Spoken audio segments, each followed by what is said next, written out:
सब मैया व्यस्त, नंद बाबा व्यस्त, बलभद्र व्यस्त, सब अपने अपने कामन में व्यस्त हैं। अकेले बैठे हैं ठाकुर जी, और अकेले बैठे बैठे खुद ही गा रहे हैं और खुद को ही नचा रहे हैं। नेक्स्ट से गोपाल जी आंगन में घूम घूम करके नृत्य कर रहे हैं, और यशोदा मैया छिप छिप करके ठाकुर जी को देख रही है, और दौड़ करके गई, नंद बाबा को बुला करके लाई है, बलराम जी को, और सुबंत करी चुप रहो, कोई हल्ला मत करियो। देख लाला अपने आप ही स्वर निकाल रहे गरे थे, उल्टो सीधो कछु भी गा रहे हैं। मैं तो बड़ो मलूक हूं, यही पे ही नाच रहे हैं ठाकुर जी। नेक नेक से चरण है ठाकुर जी, और गा गा करके अपने आप ही नाच रहे हैं, और मन ही मन रिझावत, खुद ही कभी हंसन लग जाए, कभी जोर से उछल करके और खुश हो जाए ठाकुर जी की ये लीला है रही है।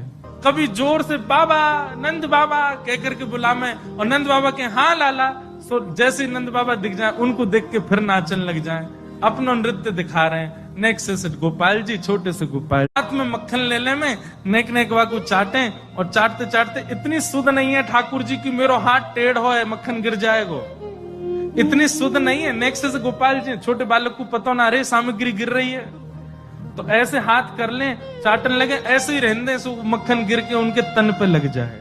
और कभी ठाकुर जी नाचते नाचते नाचते नाचते जैसे ही खंबान में लगे भय दर्पण के आगे पहुंच जाएं, तो एक बार आगे निकल के फिर वापस आवे, और फिर अपने रूप को देख करके कभी बंदरन जैसे मुंह बनावे, कभी जोर जोर से चिल्लावे, कभी दूर से दौड़ के आवे, और अपने प्रतिबिंब से ही कछु बात करवे लग जावे। ऐसे ठाकुर जी की लीला चल रही है।